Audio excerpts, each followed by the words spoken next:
Showreel. I'm Jasmine Thurn. And I'm Toni Pankaluik, back for round 2. Later in the show, I'll be reviewing the musical comedy film Pitch Perfect, and Toni will review one of his favourite films, what he calls an underrated gem, Four Brothers. But first, we'd like to introduce today's guest host, local actress Emma Baldwin. Welcome to the show, Emma. Hey guys, thank you. It's a pleasure. So first of all, any relation to Alec Baldwin and the Baldwin family? No, there isn't. I would like to lie and say there is, but I can't, unfortunately. But I like to play that card pretty often. So, how did you get into acting? And acting started at school, drama, musicals, really enjoyed doing musicals, a lot of plays. Took a break for a few years and went travelling. Decided travelling always answers everyone's questions, I say, and decided that I wanted to give it a go. So I moved back to Australia and moved to Sydney and started studying. It's cool. Where did you go travelling?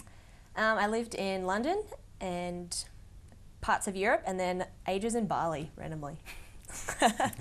So did you start in just short feature films, or did you do theatre, stage? Well, the first thing I ever did was sort of just theatre with school, and then musicals. Really love musicals, but I find that film and TV is a lot more challenging. I know some people would probably disagree with me on that, but in my professional career it's been more just short films and series, web series and things like that. Is your dream and aspiration is to go to Hollywood, or what would you like to get out of acting in the future? Not necessarily Hollywood. It would be great to see the Australian industry be big enough to support people full-time in acting. Obviously some it is, but it's just the amount of talent we have here is not enough to support what we put out. So I am headed to America and I'm going to see what direction that puts me in, but it's not my main goal, I wouldn't say so. What would be your dream role? Probably a character that I'm not often cast for. I usually get quite a lot of the like nice girls, beachy kind of look things, where I'm more attracted to like grittier action thriller roles. Yeah, so something like that in a feature film, and working on a TV series would be nice too. Thus far, like, what's been your your favourite role? Like, I know you mentioned a lot of those beach girls, but what's been your favourite that's been a bit different? My favourite role. I think my favourite role is the one I've just finished for a feature film called Halfway to Justice. It's a true story, so I think that really makes a difference when it's someone's story, so you can feel something inside of you that you're doing it for someone else. Her true story of being murdered in Adelaide quite a few years ago, and her murderer was never convicted, and her father, Ken Turner, is constantly trying to get her story known. He wrote the book Halfway to Justice, so just finished shooting that trailer. So I think that was probably my favourite role so far. Sounds like you put a lot of research into that, investigating what happened and probably basing your performances. What was that process like? Definitely. So I've spoken to her father, Ken Turner, about what she was like, and read the whole feature film script. So the script is already written, so I know like the story of everything that is going to happen. So in the trailer, then you can just shorten it down and know what's going to happen and convey that to the audience. But there's a lot of newspaper articles and videos and like news reports and stuff about her, so watched all of those. I look a little bit like her, which is a bit weird. Now, we understand you've also done commercials as well. You've transitioned, I've heard you've done Lorna Jane. Yeah. Good old Lorna Jane, that was fun. It was a really good day. Ads like that, you're just yourself, and we were just in this beautiful park in Brisbane promoting the Lorna Jane diary, so that was a really fun day. Did that sort of transition, like from doing your acting roles, you met people and you went to the commercials, or did you just have to audition, and what was the process like in getting involved in that? Commercials is very similar. You still need to go through an audition process. The auditions itself are very different, so obviously you don't need like a character role or to look a certain way. You kind of turn up, and if you look the way, it's basically how you look. They can't change you really for a commercial. So I think most actors do commercials basically for income. It's not really anyone's dream to be on an ad, but it's really good supplementing your acting work. Well, I remember when I was researching, I've heard you tried to go to New York Film Academy. So what happened there? I did. I got awarded a 1-year acting for film scholarship in New York, and obviously so excited and awesome to get that opportunity, but I wasn't able to take it due to just what was going on in my life right now, and it just wasn't right for me to do it just then, so I had to let that one pass. Sometimes these things happen. Yes, hopefully I'll be back. I'll be It's back. all right. You can just go up to Hollywood when they get Whenever I feel the need. Yeah. So far, like, what has been your least favorite role? Like, we've talked about your favorite ones, what you've done. What haven't you enjoyed? You would sort of like to get out of. I don't really think I've had a role where I didn't enjoy because I wouldn't have accepted it in the first place. But I can't really think. No, I like them all. You can't complain What's about the acting. most interesting role you've had to play, like absurd or out there or? Absurd or out there? Yeah. I probably had a pretty spunky role in Rise of the Underdog. Actually, Yeah. I had to swear a bit, and spit on some people. So Wow, that was interesting. Yeah, that was fun. What advice would you give to people following in your footsteps? Because we understand it's a very challenging industry. Just That it making is. it far. What advice would you give? Not to quit. That would be the biggest piece of advice. I think the statistic is that I think women, until they get to their 30s, is not until they actually are professionally working full time. So I'm only 24, so I have another few years to go yet. But for the lucky people that get straight off to stardom, like, it's awesome for them. But I think in this industry where a lot of people, like, I think a lot of little girls grow up wanting to be an actor and wanting to be on TV because you're watching it all the time. So I would just give the advice to not stop, not quit. Yeah. And also, wouldn't you say being there at the right place, right time Sure. also is Sure. I've heard that a lot from many actors, and that's definitely I'm sure you would agree with that. Definitely. I think there's like a formula of luck, hard work, and talent. And I think talent's the least amount of things that you need according to directors and casting directors. Yeah, I think luck was the biggest one, which is not amazing. Yeah. Really unfortunate, actually. Yeah, can't guarantee it. What sort of acting tips would you have to give to anyone or us even?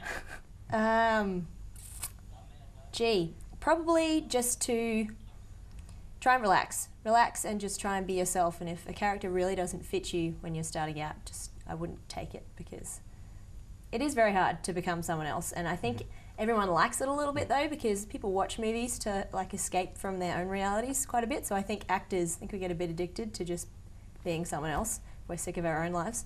So I would say just to relax, yeah. Have you ever done method acting?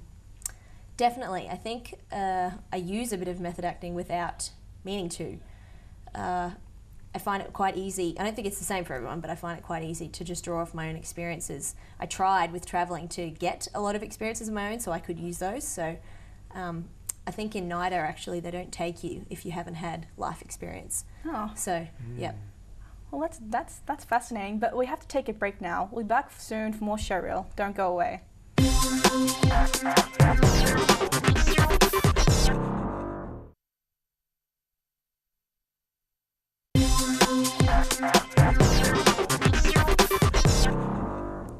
Welcome back to Showreel. We're chatting with local actress Emma Baldwin. But first, here is the trailer for the new web series she stars in, Contempt.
Wow, that certainly looks fascinating. So, tell us, how'd you get the role? So it was written by a very good friend of mine, Rosie Keogh, and because we've acted before, we know each other quite well, she just wrote that role for me, so then just gave me the part. Yep. That's networking right there. Definitely, definitely.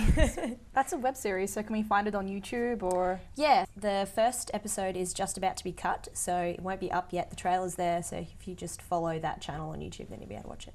Awesome. So could you tell our viewers, a little bit more about the story? I mean, we saw a very brief glimpse of it, but could you go in more detail? So it's like a thriller drama. Everyone likes to watch those. It's a tangled story of so many different characters, which is it's a lot to take in, like in the first episode. But the way it's been woven into one story, how we all meet, it's really interesting. I don't want to say too much. It's a bit secretive, yeah. Now, is this sort of the first role that you've is this the first role of its kind that you've done, like with a real interweaving story and thriller? Yeah, probably. Yeah. My character isn't bad. She's quite pure and good. So I have played that role before, but being in the action and the violence and stuff, and I get beat up, so that was fun. Choreography is very fun. How was that? How'd that go about? Was it very daunting first time doing that, those scenes with the choreograph? No, not really. It was all of my friends were kind of cast in the other roles, all actor friends. So I think that's how Rosie wanted it cast. So because we all knew each other and we had a choreographer there, Paul Tucker. So it was a lot of fun. Like I reckon everyone likes to be in a play fight. So it was good. Yeah, it definitely sounds like it's got a bit of a family sort of vibe to this, like for the crew. Definitely, you all know each other, so yep, you feel comfortable. Not gonna. Definitely, I think acting gets a lot like that when you get on a set, or if you leave a production, you miss everyone quite a bit. So it was really good that we're all together, get a chance to spend time together because everyone's always busy on other things. So that must help, like in networking wise, like having friends who also work in the same sort of industry. Yep, for sure. Even other actors in Queensland are quite supportive of each other. I think in some of the other states and overseas as well, it's like so cutthroat, so competitive, whereas here I think we all push each other up and build each other up and help each other, which I think is really important, but networking at its finest. Would you say Australia's a bit of like a cottage industry? It's very small, very personal. Once you know someone, it opens up a new sort of web of contacts. Definitely. Like when you compare it, say, to Hollywood, that's just all, cutthroat, exactly what you're saying, the contrast.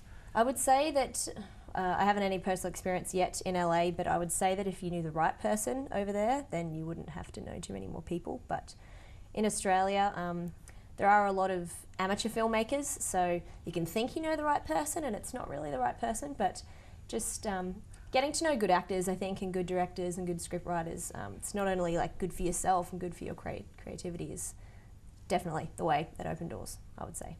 Do you wish that could sort of change, like with this networking, mindset that the industry has, where it's more based on talent rather than just right. You meet that person for something, you get the role. Yeah. I agree to some point. I guess if you're the person that's in the right place at the right time, you would not agree with that. But like networking is great, obviously, because you're around people that like the same things as you.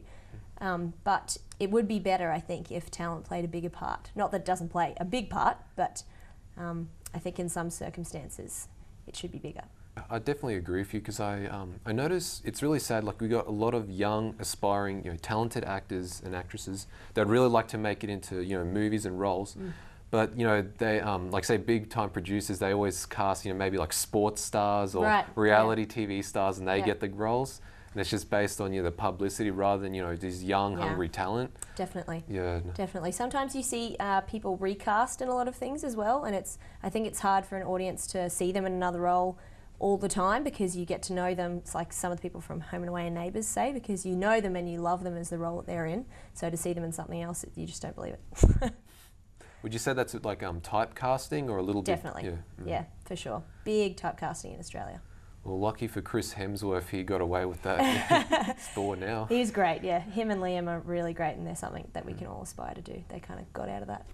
Would you say like Home and Away and Neighbours, like I know you haven't been on those, but do you think these days are more like, they're seen as a bigger launch pad into, say, like Hollywood and all that stuff rather than the short films, or? Definitely. Because Home and Away and Neighbours are loved so much overseas, once you go there and you mention that name, it's known. You don't have to try and show them the episode. They can just, they know that credit. But I think even with the best short film, even if it won like film shorts, festivals and all that stuff, I think it's much better to go from a platform, from Home and Away or Neighbours, for sure. How many short films have you done? I started a few years ago, so they're really good because they're usually student productions and things, so you get them done on the weekends and you can really breeze through them. But I think I'm up to about 3 or 4 feature films at the moment, which is sort of where I'm heading now. And what are those roles like so far? Really good, deeper. Yeah. More time to Yeah, explore. definitely. Yeah, which is good because you can give more respect, I say, to the character you're playing and try and get into it a bit more, which is, I think is better for an actor. Do you now like want to sort of demand you play more complex roles now? Because you sort of want to shift away, say, from the beach girls and stuff like that. Yep. Now, when you want to audition for something new, do you just want to go for more complex role, like when someone asks you to join the part? Definitely, yeah. I would really like to play something that is completely what you would see me as normally, like drug addict or something really. They're just fun to play, and they're so different from what you're like normally. Then like I said before, it takes you out of what your life is and really gets you to. Because if you're just kind of playing a character that's like yourself, it's not hard. It's easy. That's like Steven Seagal or Sylvester Stallone. Yeah, right. All right. Well, we have to take another break. We'll be back after soon with some reviews of what some may call recent classics and others may just call 2 random movies we picked last night. See you soon.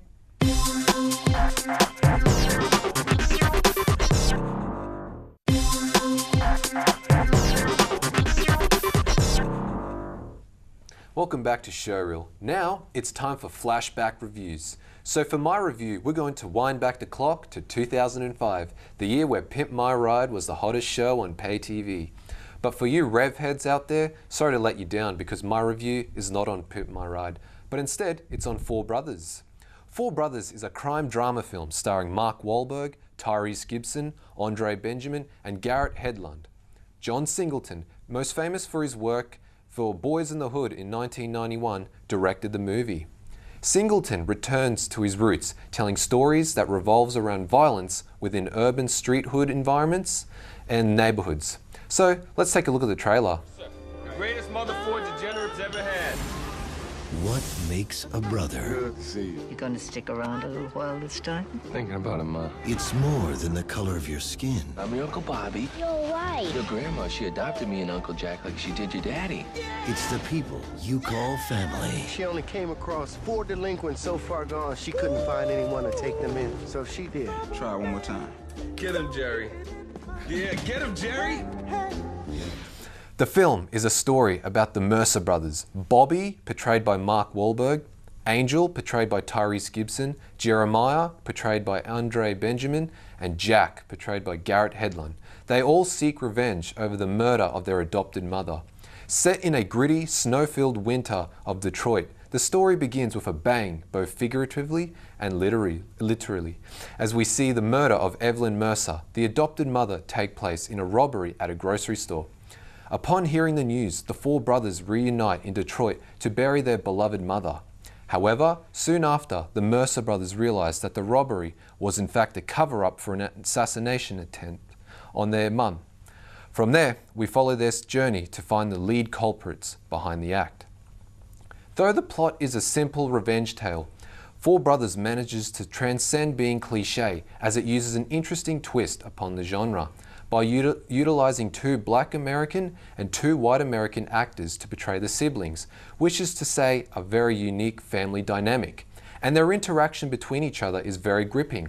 Now, you would not be blamed into thinking Four Brothers invokes a contemporary Western movie vibe, where a wrong is committed and a band of anti-hero protagonists go vigilante in order to bring the wrongdoers to justice. Well, it turns out Four Brothers was loosely based on the 1965 film The Sons of Katie Elder, starring John Wayne and Dean Martin, and basically has the same plot. Singleton has done an excellent job with the mise-en-scène and cinematography of the Detroit setting, giving the film a unique look that sets it apart from the other movies released in the summer of 2005. The film fuses action, comedy, and drama seamlessly to give audiences an entertaining story featuring a ruthless criminal syndicate, cops, corrupt politicians, and low-life street criminals. Combined with the solid performances and the chemistry of the lead actors, Four Brothers is a film I definitely recommend watching. 4 out of 5 stars. So now it's over to Jasmine with her review of the 2012 American film Pitch Perfect. But first, let's take a look at the trailer. Down, good Lord. Strictly bitch, you don't play around. Cover much ground. Got game by the pound. I like the way you work it. No diggity. I gotta bag it up, baby. This remix is business.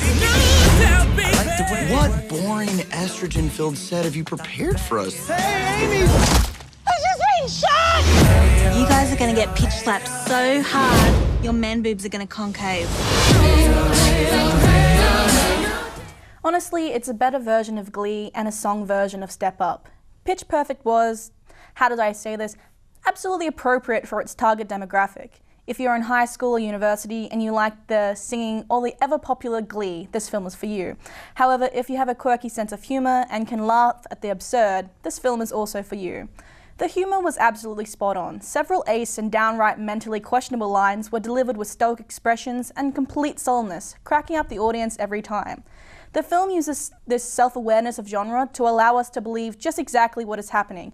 I need only to point to the climax in the movie for people to understand how far we were asked to suspend our disbelief.